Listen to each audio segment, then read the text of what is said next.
farmer growing on less than 2 hectares of land are actually participating in the market. Because farming is business, we help them to make sure that they are effectively participating in the market. Thank you. Same question as before, looking at NASFAM as such a big organization, 45 associations, 100,000 members. What is your particular comparative advantage? Where are you strong compared to other organizations? First of all, knowledge of the farmers, because we are a farmer-owned business, and therefore we have knowledge of their problems and their potential and what they can be able to achieve. But secondly, provision of markets. We find that a lot of advisory services provided by others do not actually help smallholder farmers to actively participate in markets. And that's what we are doing to help our farmers even to value add their produce so that they are not just selling raw produce, but they are selling what the market is demanding in terms of processed products. Thank you. So we can keep this point of the advantage, getting access to market, knowing the market, and making a benefit out of it. Yeah. Let's move for one moment to our European context, on which we heard this morning already a little bit. I heard and I learned there is a foundation of the European GFRAS, since yesterday at least. But that's not the point now. I would like to hand over to our colleague from the neighborhood. Actually, thank you, Chairman. It's a real pleasure to be here. I'm Erik from the Sustainable Agriculture Initiative. And it's a platform set up by the global, not European, global food and drink industry. That industry is concerned at least among members, which are about 50 members at this moment. So I admire people with hundreds of thousands of members. I struggle with 50 members already. It's quite a task to get those multinationals behind the same understanding of what sustainable agriculture means. And my big task and the task of our platform is to ensure that we understand what agriculture really is. Agriculture is about smallholders, but also big farmers, and from family farms to industrial farming means and how we can make it more sustainable. We are fully understanding the need to create a resilient, sustainable farming to supply actually my members and the whole world the right amount and the right quality of food. So I'm pleased to see such an enormous knowledge and experience in this area, and I feel like a layman. I'm not the experienced person. So I'm trying to listen to what you bring. And I try to represent, to already answer your question, which I anticipate, the voice of the market. So what I see in this environment that people often talk about the private sector, as if there is a private sector. There's not such a thing like that. I represent only the buyers. I don't represent the telephone companies. I represent the Unilevers, the Nestle's, the Coca-Colas, the McDonald's, and so on. So only the private, the brands, not even the retailers. Just a part of the private sector. I'm not representing the fertilizer industry, not the crop protection industry. And I think it's time, and it's very essential to add in your excellent presentation that there are different interests in the private sector, and there are different capacities to help you and to help farmers to that. I'm just representing one part. Thank you for that clarification. The private sector is not a homogeneous body as such. Once more, these 51 members that you're struggling with are who, and what is it, the service that you exactly place to them? Yeah, sorry, I should have talked more about it. Thank you. Now, 12 years ago, it was Nestle, Danone, and Unilever who stood together about this challenge. And it's not CSR that brought them together, but a real fundamental uncertainty about will we have the raw materials we need to produce our products in the future. So it's a strategic question from our members to think pre-competitively, collaboratively about what the definitions and the main topics are of sustainable agriculture. And if they are not able to source the right materials in the right quantities and the right qualities in the future, and if they confuse the market with different messages, Unilever message and a Coca-Cola message and a PepsiCo message and a McCain message. And then they totally confuse the market and will not strengthen common understanding of what we need to do with biodiversity, with water, with access to the market, gender issues. And we try to have a common voice and a common view on that. Thank you, Peter. Then I hand over to Paul from Switzerland, please. Yes, good morning. Paul Castle from the Syngenta Foundation for Sustainable Agriculture. Greetings from Yuan Zhou, my colleague, who I think many of you know better. I'm standing in for her. I'm the quota man standing in for her because she's about to have a baby. So a pretty good excuse not to come to Berlin, and I'll try and stand in for her. Syngenta Foundation for Sustainable Agriculture, 4 words, and I think they're all important. Foundation. So in your box, the third sector, we're not in the hidden profit box, we're in the other box that wasn't on there, which is the really no profit. Because you can't, in Switzerland, as a foundation, make any profit. Agriculture, absolutely, that's our entire focus, and that means for us smallholders, and typically exactly the type you're talking about, maximum of 2 hectares, and helping them to increase their yields on the one hand, and their links to markets on the other. And wherever we work in the world, Latin America, Africa, and Asia, all our projects are about one or both of those in combination, with our own employees locally. So the group in Basel, where I work, is very small. Most of our 60 employees are out in the field working directly with farmers, but never on their own. We always work in partnerships. And that to us, the yields and marketing in partnerships, that's the sustainable word in our name. And the Syngenta bit at the front is important to us as well. We would regard ourselves as bridge builders. It's always for others to say what we do well or what we do badly. But if you ask where do we see ourselves, we see ourselves as an organization with a foot in more than one camp. Close to industry, and we're absolutely open for that. That's why our name starts with Syngenta. It's not a secret. We're extremely grateful for all the expertise in a large international organization that's also focused entirely on agriculture. So it's not like a company foundation that does something completely different to what the company does. But as a foundation, we've often found it a lot easier to work with some other organizations, governmental, university, NGOs, than a large multinational sometimes does, because some people close their eyes too quickly to working with multinationals, which is always a pity. And as a foundation, we would see ourselves as able to build bridges of the type that a company can't always. Thank you, Paul. So based in Basel is this bridge building foundation. Last but not least, I would still ask Regina, please, also to introduce yourself in terms of the type of, we know already university, the research and relation to this topic. Yeah, I'm from the University of Hohenheim. Earlier I worked for the IFPRI, the International Food Policy Research Institute, so the background is in research. Maybe I can speak for research organizations a bit more generally. I do believe that it is our task to work in partnership, both with public, private sector, and of course civil society. But we do have to remain faithful to some of our founding principles. Yeah, we're close to Humboldt University here, so Humboldt introduced some basic principles to approach topics from a broader humanitarian basis, to remain neutral as far as this is possible, yeah, to provide evidence, to search for evidence. We have learned over time that we always have to critically reflect on ourselves, because we may easily also be in one or the other camps unknowingly, especially if we do social science research. So I think we have to be critical about that.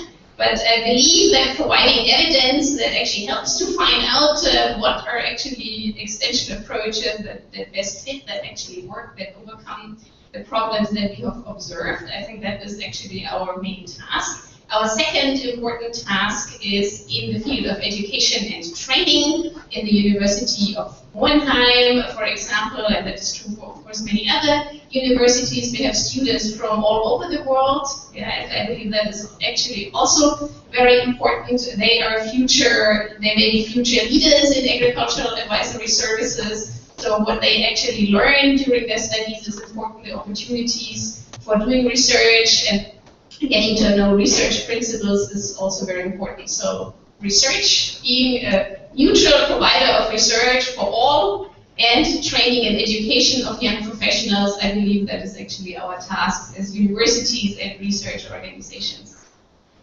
Thank you. Getting, so to say, the gender balance into our Thank you, Paul. What I would like to do as the next round is to ask you one crucial question which I did pick up from the presentation before. We heard that it is somehow interesting to think about not only the provider of the rural advisory services, but also about the financing. So I'm particularly looking at the three colleagues who represent member-based organizations. And I would like to ask you for one moment, how do you sustain financial aspects? How do you make sure that in the medium, long run, the financial aspects are covered and that your organization, as well as the interests of the members, is taken care of in financial issues? Well, we are a very strangely based organization, I should say, because the whole organization, always a network, is voluntary. And people would get into a particular service if there are funds available to pay them.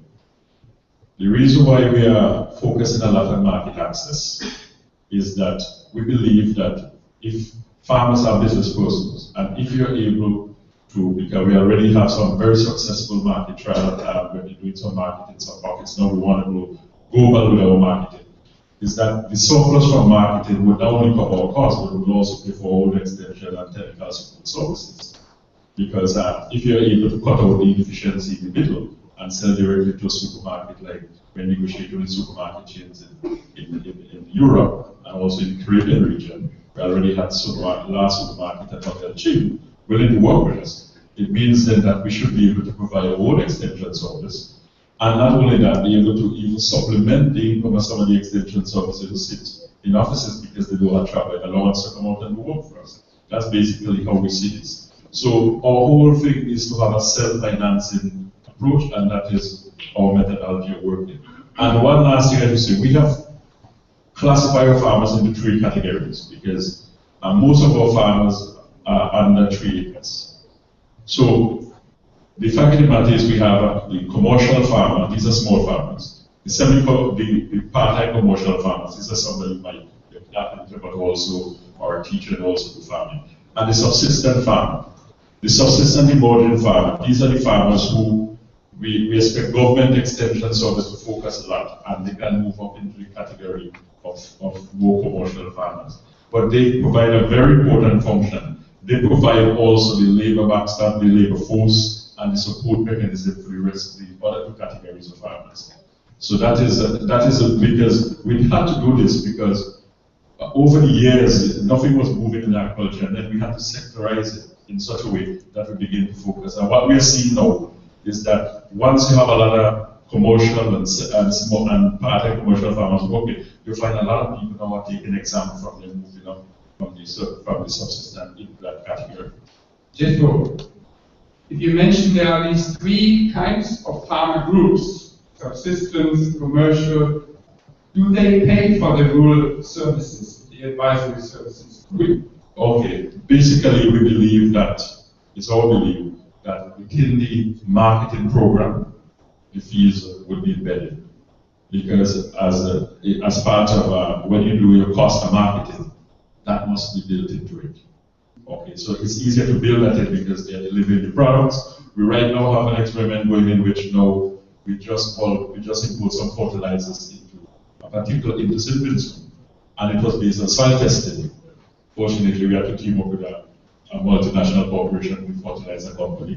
Some people didn't like that, but it was the best we could have done. They helped them test the soil for free, verified by the government, and then we were able to import fertilizer. And instead of farmers using 10 sacks of fertilizer, they used to use, they only need to use 2 of a specific amount of fertilizer. And they're paying 50% deposit on that fertilizer.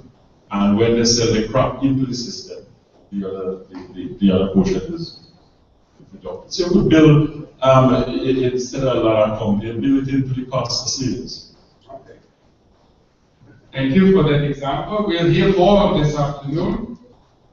Taiwan, in Malawi, how do you make sure that the 100,000 people that are members in 45 associations contribute to the services that you can provide? Thank you. There are 3 tiers of financing. First of all, as a member in a village, an individual member pays a membership fee to belong to a club. Then the club pays their membership fee to belong to the association. But that is not what we would call sustainable, because it only meets maybe 10% of all the financing costs. The second level is where we depend on the partners, donor partners, to help us in development work, and therefore, because to us development makes good business sense, we convince them that they have to help us to be able to do extension. The third level is two-type. One is where we have a commercial wing that does the input and output marketing, and from the profits and margins that we make, we are able to plow back into some of the extension. But more importantly, also we are more and more entering into contract arrangements, either contract production or contract marketing of a product. In contract production, the buyer actually gives you all the inputs, and you work with them on the extension to make sure you are producing the qualities and the quantities that are needed. In contract marketing, we as an association does all the inputting, and we do the production and so on, and then only the marketed produce is sold to the contractor, contractee. So we have got those 3 tiers. Right now, I would say that between the contract marketing and the donor support, they are meeting most of the costs of advisor services. And this kind of financing is working since years. Would you call it sustainable at the moment, or how is your view on that? That's a good question. And most of the time when the people talk about sustainability, they are saying, when are you not going to be needing donor support? In terms of NASFAM, sustainability doesn't mean that. Sustainability means training our farmers, building their capacity, so that the things that we've been doing as NASFAM, they should be doing on their own and as associations. Secondly, sustainability means instead of just depending on the US aid and the Norwegian aid and the Irish aid, you spread the number of donors that you have, so that not one is meeting 50 or 60 or 80% of your budget, but maybe you have got 10 meeting 5% here, 10% here, 15% here, and over the long term, you know that even if there's a problem with one, then it's not a big knob on your system. And to us also, sustainability means helping the farmers to be able to be independent as business people, but also the associations to have the capacity to deliver services to them. So that, to us, is sustainability, and we think we're doing a good job. Okay, thank you. Let's hear how the Consorcio in Chile is doing the handling of the financing side. Yeah, we have 2 bad financial systems. On one hand, we have the basic, for the basic operations, for facilitation meeting and articulation work, we have a voluntary fee paid for farmer, for factory, and for advisory enterprises. Maybe the 70% of the milk is over these systems today. 70%. Okay. Because it's voluntary. It's different to Australia or New Zealand. And for the other hand, when we need money for technology transfer or investigation project, we need to apply to FAAN with the voucher-based systems for money for projects specifically in technology transfer or investigations. And we complement or functionally with these 2 ways of financial. And that works. Or how would you look at the performance? The private fund is quickly, it's easy because it's for liters of milk. It's automatically. But with the government, you need to apply, and in this exercise, you need more time for apply, for formulate the project, and you sometimes need 1 year for to get the money. Yeah. But it's okay.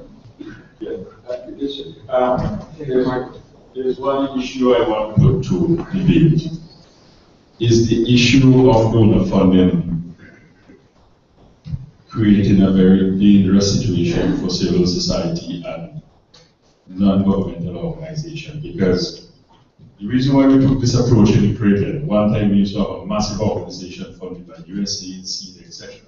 And when they prior to change and they moved to different parts of the world, everything collapsed. And after that, we vowed that we were going to build an organization that is not dependent on donor aid, but donor aid would be seen as an investment to help strengthen the organization.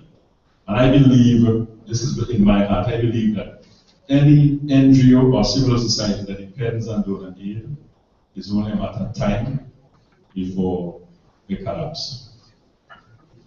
Okay. Quick response, and then I'd like to ask Regina. Just a little comment. Yeah. Thinking in sustainability and independence is important. The administration fund be private for independence and sustainability in the time. So in that respect, you agree to it? Correct. Yeah. Okay, in terms of your administrative costs and in terms of your independence of decision making. Yeah, and sustainability in the time. Because the political government changed in the time. In Argentina, for example. Yeah. Regina, from the researcher point of view, you listen to these examples of the financing and the examples of the institutional setup.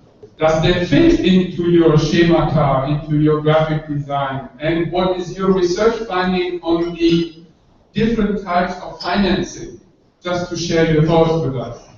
Yeah, I think one could fit these different institutional arrangements. Donor funding would be similar to public sector funding in this conceptual framework. I certainly agree with your concern that too much funding from donor organizations, or even if it would be public sector for this matter, can create problems for civil society organizations. Achieving independence from that, at least at some stage of development, is certainly desirable. On the other hand, I don't think there is anything wrong with public sector, or especially also with donor organizations trying to help farmers organizations to grow. Yes, I see a lot of farmers organizations now, especially in Africa.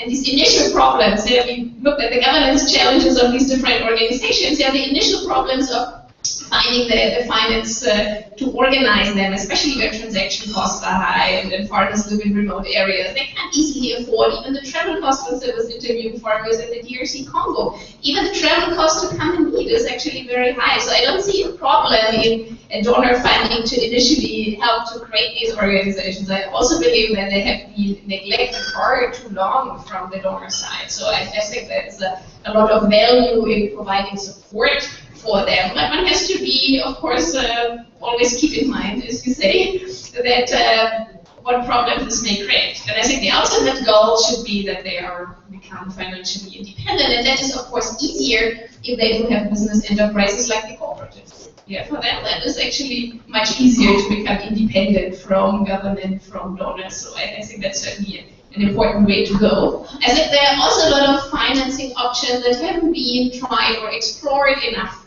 Through also public-private partnerships, for example, through integration into value chains. So I think there are many options that have not been explored. Having said all this, I do believe that there remains certain public goods to be provided, certain tasks that the public sector needs to continue to finance, even in very advanced industrial societies. There is, for example, environmental aspects of agricultural production. These are public goods. Even in the US, until recently, more than half almost half of research funding went from the public sector, and there's a huge still public sector in extension services. So I think we should have a differentiated view. So whatever the private sector and whatever organization themselves can actually do, they certainly should do.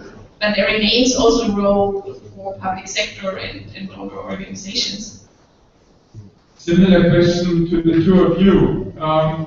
how do you not finance, so to say, your own organizations, but contribute to the financial sustainability of these types of organizations? Are you involved as a bridge builder or as somebody who looks after the raw material of the member companies?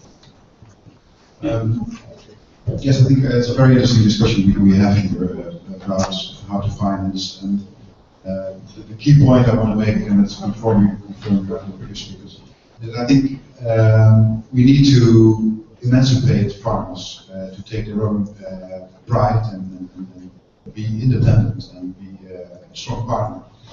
So to do that, we need investments, obviously. So my members, individually, but also sometimes collectively or jointly or bilaterally, set up projects to help the project become independent.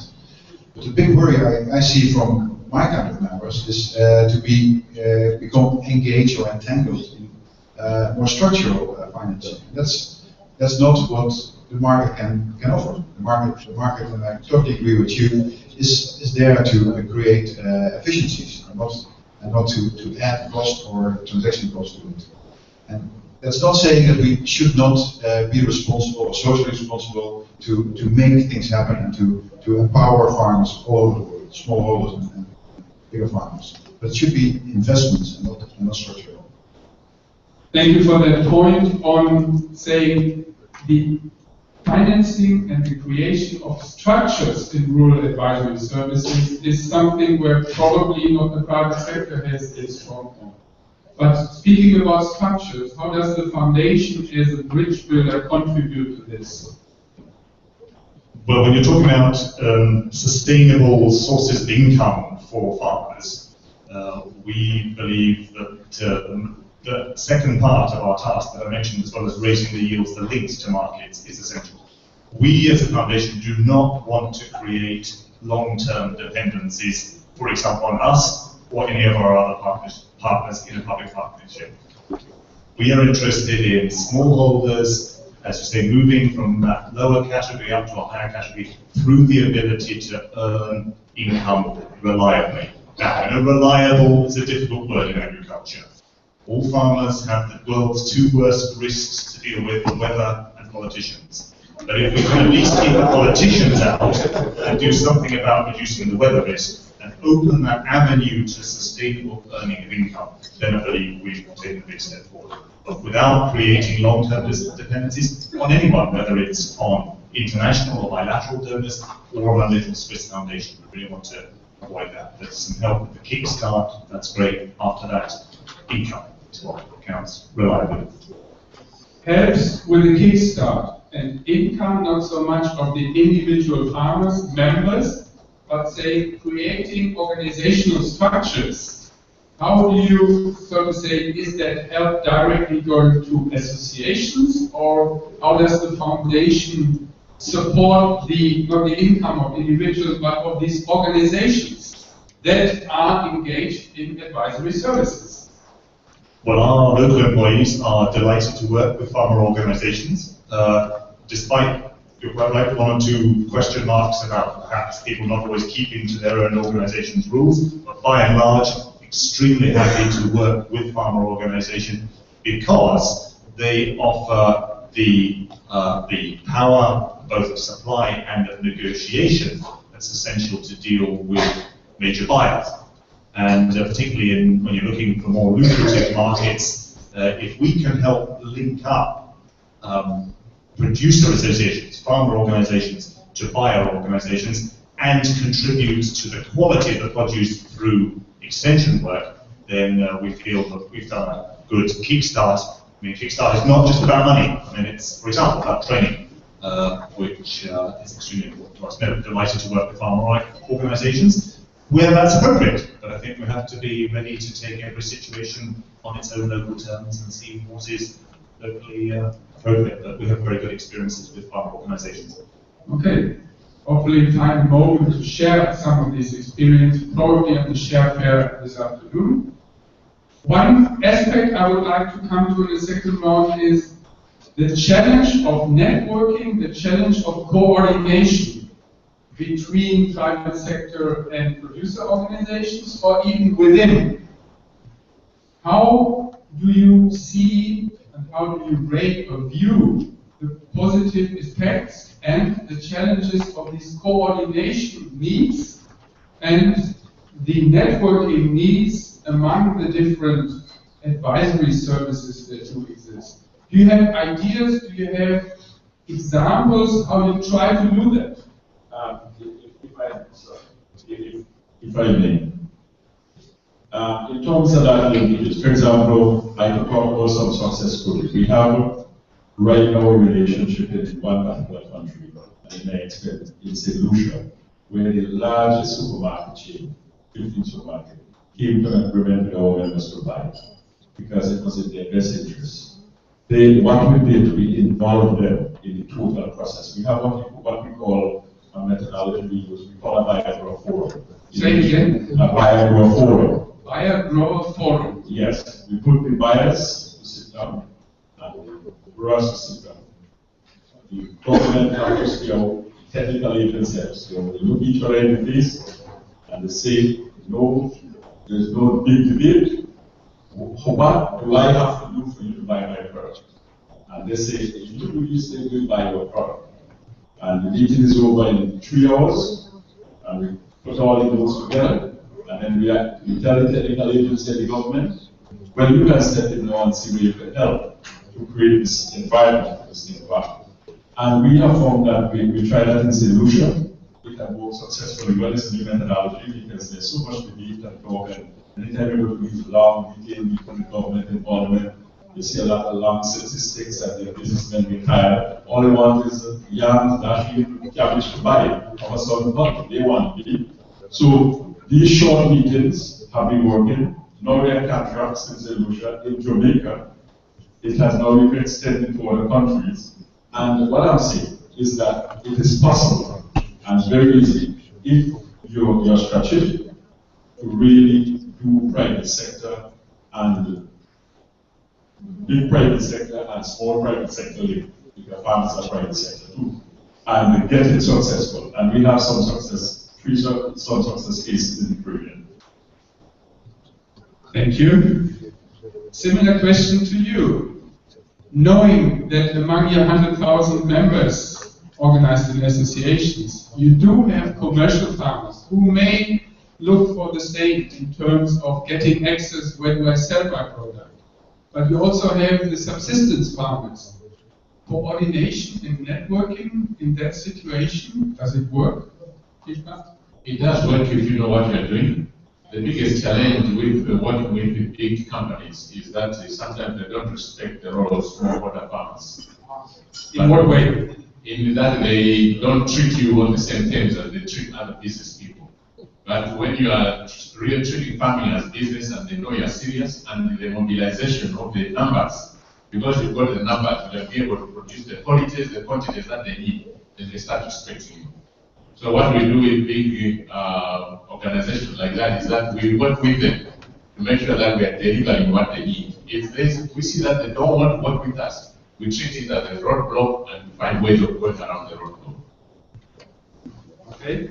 Do you also provide, or do you try to establish something like fora or meetings in order to have this coordination and network of your members and other players in the advisory services happen?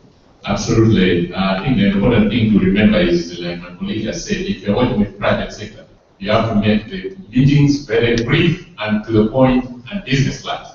They don't like to sit for 2-3 days or 2-3 hours of a meeting. 1 hour, 2 hours maximum. You've done the agreements, you reduce it to minutes, and you follow the action points. With government, with NGO, you have to use a different approach because it's not more business-like, but you have to adjust to each network situation, each partnership. But all the partnerships are very important because as maximum, we can't do everything on our own.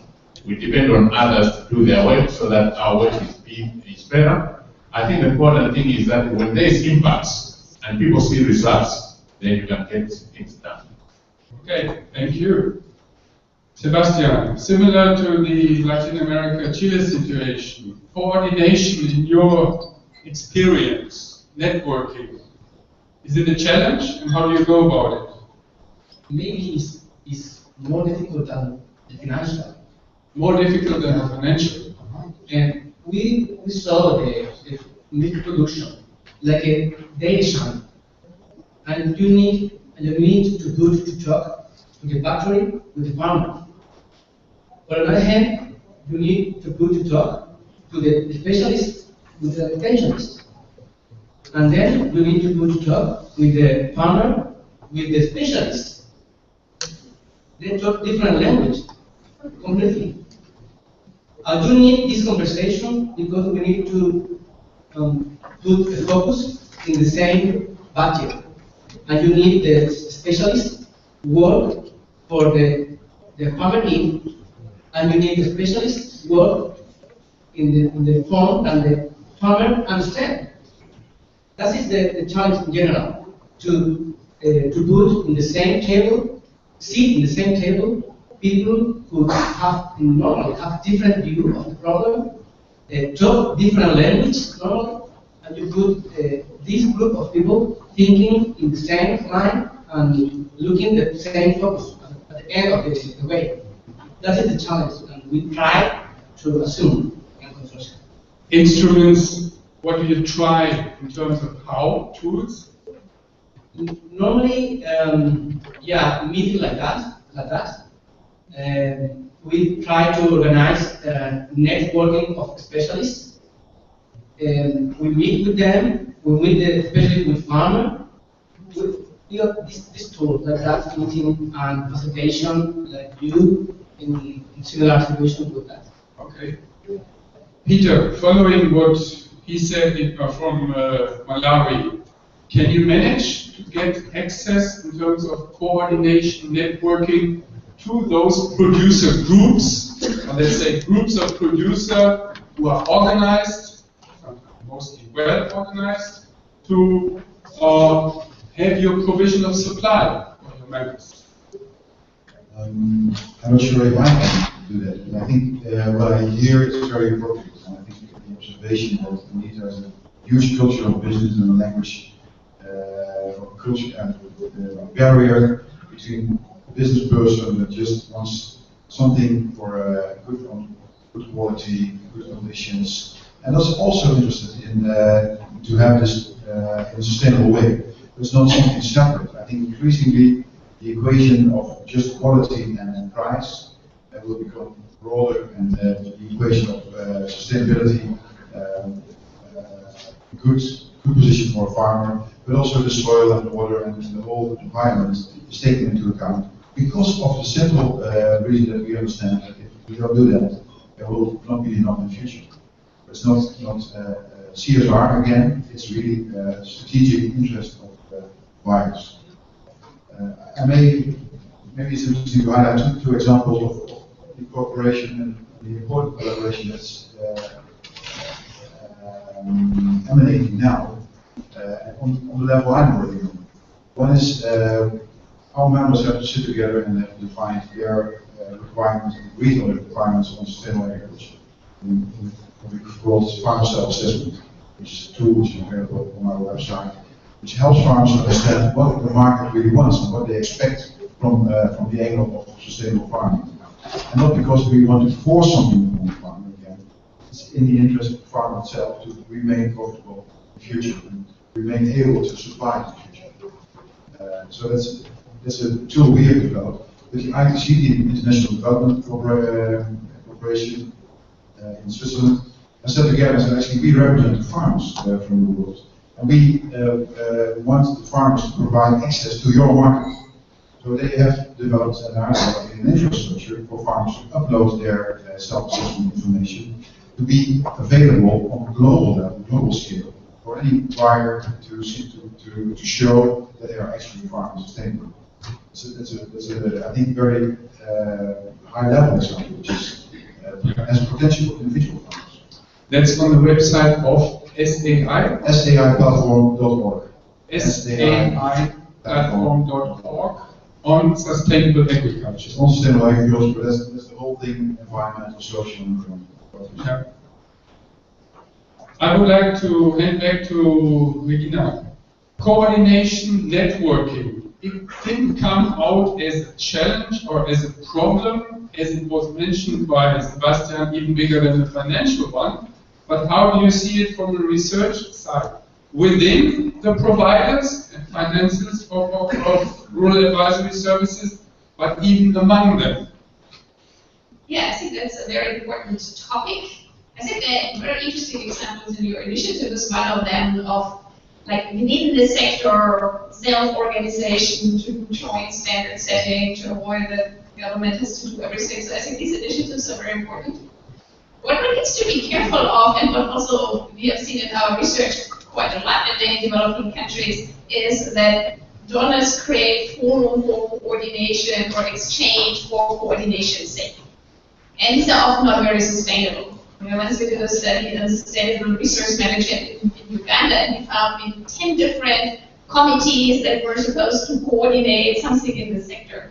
And they typically depend on donor funding, and it is not very sustainable. There needs to be an incentive for the participants to actually participate and also continue this collaboration. I think that is important. And very good examples come from these value chain development ideas, these innovation platforms, where there is actually a business opportunity to be explored, in which smallholders can actually participate in this networking with other actors in the value chains actually work. So I think there are very good examples here. Of course, there remains the challenge of different cultures. And I believe that's also a task for us at the universities and the training institutions to train the students better in communication skills, in understanding this different logic, and try to reflect a little bit on that. That these sectors do have different logics, and it's not because they are bad or whatever, but they have different organizational challenges, different cultures. We need to understand that so that this networking can actually function better. Thank you. I think a little bit the different cultures became clear by your explanation on the time or the duration that you can bring private sector together, and what time and duration for NGO people. So it's not the culture of one country or one society, it's more the sectorial background that matters here, what I got from you. Good. What I would like to do for at least a few minutes is to allow 1, 2, 3 questions from the audience. You have now heard about the background and about the major positions of the panelists that you see here.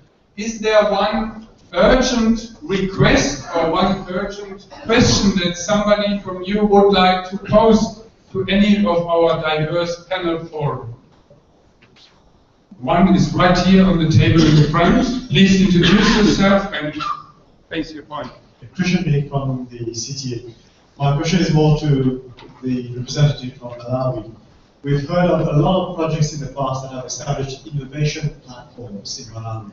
And I wanted you to share some of these experience with such projects and where they are now. You got the point? Yeah. Yeah, please, straight away. Same way. Please, maybe you just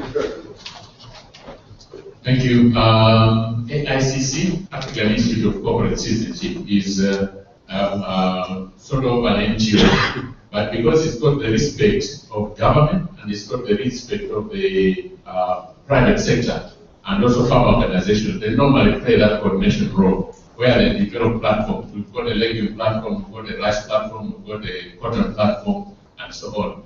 And because they know the interest of business and they know the interest of government, they act very well in that coordinated role, to the extent of where now you find that that partnership is working very well, where government, private sector, farm organizations are working together to develop these platforms and value chains across the different crops that I've mentioned. African Institute of Corporate Citizenship and AICC. And these are the innovation forum. Correct. Okay. You share innovations, you share technologies, what works best, and how together you can work to make sure that there's success and there's impact. Thank you. So Jenny Rafael-Mesner from the African Agriculture Alliance. I'm interested in social enterprises, and that word hasn't been mentioned today at all. And I just wondered, maybe particularly from Regina, but also anyone, whether you've come across social enterprises playing a role in rural advisory services. Social. It depends on how one actually would define social enterprise. According to some definitions, a cooperative that's owned by the members and has actually a business organization would be a social enterprise. And as my colleague already has said, in the agricultural sector and smallholder or family farm dominated agricultural sectors, even in industrialized countries, they play a very important role in the marketing, and they do provide advisory services. I mentioned the example of India, the Indian Dairy Cooperative Society. It actually provides important veterinary and livestock services to its members. So that is certainly one very important point. There are many other models of non-profit organizations, charity foundations, who for other reasons actually engage in this tool. In my own research, I have not actually come across many of these examples. One area we are working on at the University of Hohenheim is to find out how can actually for-profit companies, including multinational companies, develop business models that actually serve smallholder farmers on good terms. So I don't think it necessarily has to be non-profit to be interesting for smallholder farmers, but I would see, especially in the cooperative organizations, a huge potential.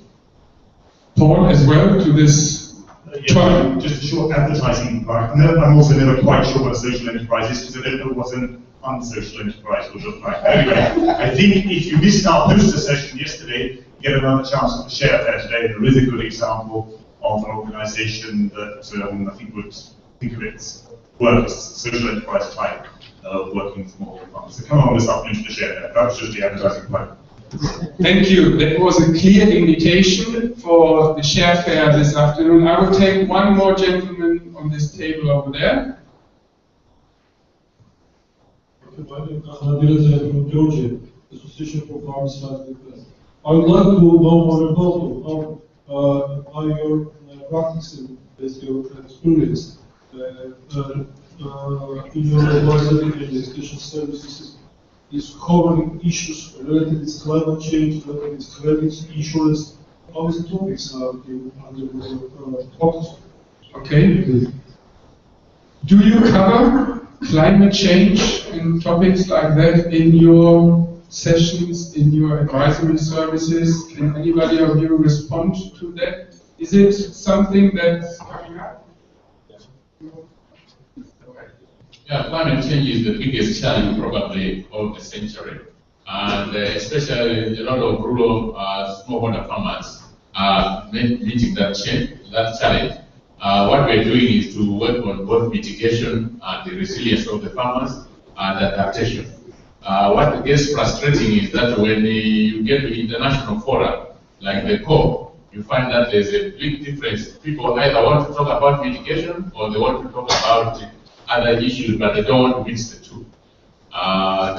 The realization is that a smallholder farmer, when he's waking up in the morning or she's waking up in the morning to do work on the field and meet the challenges of climate change, they don't think that one day I'm going to do mitigation and then tomorrow I'm going to do something else that is going to affect my crop. It's a package.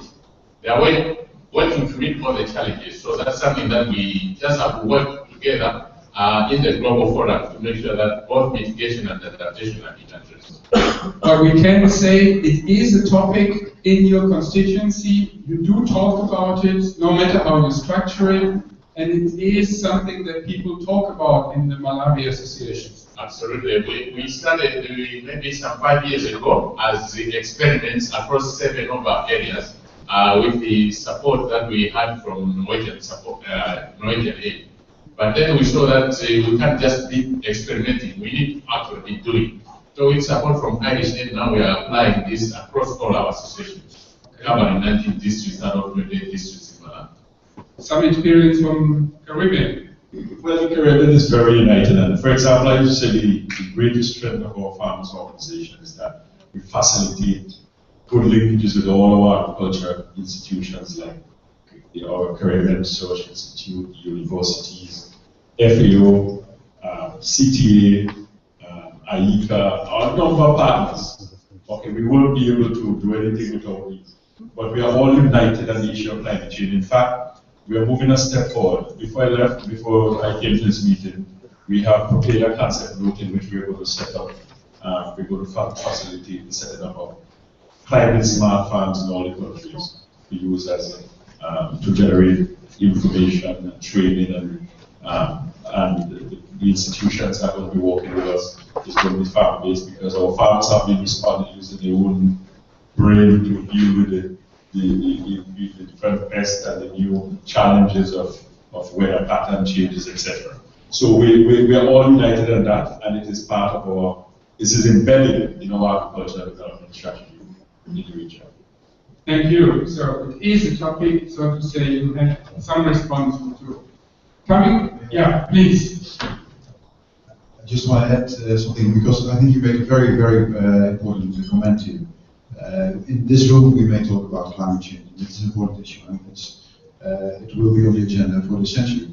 But unless we are able to translate it into practical advice and practical things that the farmer can do when he gets up in the morning, we will not be able to transmit that message to the farmer. No farmer, even the most advanced, educated, large-scale farmers, are more bothered or more concerned about climate change than we on average. Unless it comes to the practices in the field, then he can do something.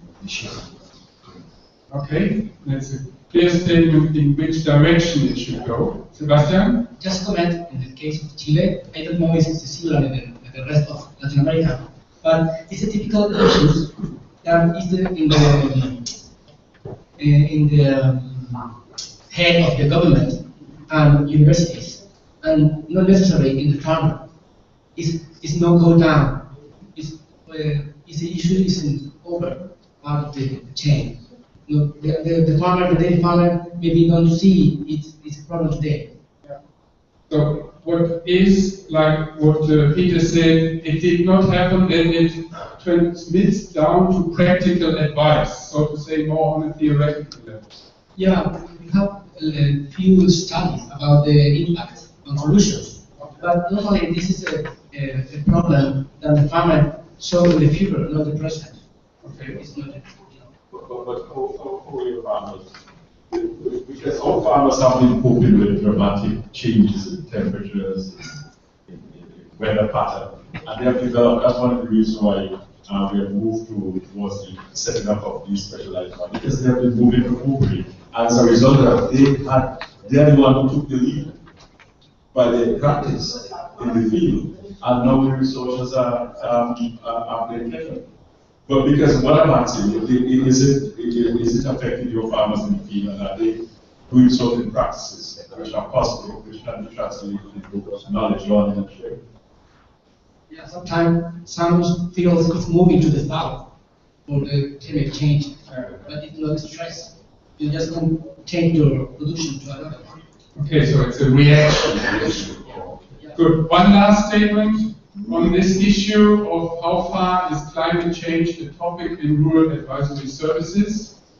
Yeah, together with the IFPRI International Food Policy Research Institute, we have done farm household surveys on this topic in several countries now, such as Kenya, Ethiopia, and Bangladesh, and we do find that farmers are actually quite aware of changes, especially in weather patterns. Sometimes it is difficult to distinguish normal variations, but definitely like issues like onset of the rainy season have actually become problems. We have seen an amazing innovative capacities of farmers themselves actually to deal with this issue. We also have seen quite a high level of awareness of governments in these countries I mentioned.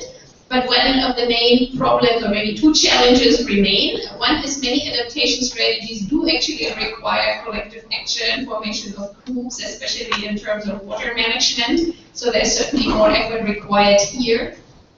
And I think we have to remain aware of the fact that there are still many farmers, especially in marginalized areas, that do not have access to any type of advisory service that would actually address their immediate problems. So this quest for expanding access to advisory services under climate change has become even more important, and there's an important role that the private sector and civil society organizations have to play to actually reach that goal. Thank you. So you are getting aware that the topic is also increasingly intensive, discussed, and there is empirical evidence. Research is done in various countries on how far farmers pick it up and how far they are aware of it. I would like to take the opportunity and thank the panel for coming up here and sharing their knowledge with all of us.